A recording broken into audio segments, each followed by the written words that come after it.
সমস্ত প্রশংসা সেই আল্লাহ তাআলার, যাকে সৃষ্টি না করলে এই বিশ্বের একটি বালুকণাও সৃষ্টি হতো না।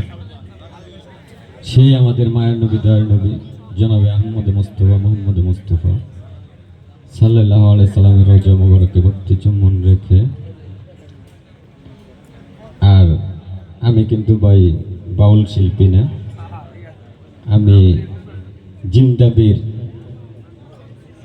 পিরানের পীর দস্তগীর কাউসেল আজম শাহিন শাহ, দয়াল বাবা হায়দার শাহ, আথাইল শিমুল ঘাটাইল, ওনার দরবারের একটি গোলাম হতে পারছি কিনা, হতে পারবো সেটা আমি জানি না।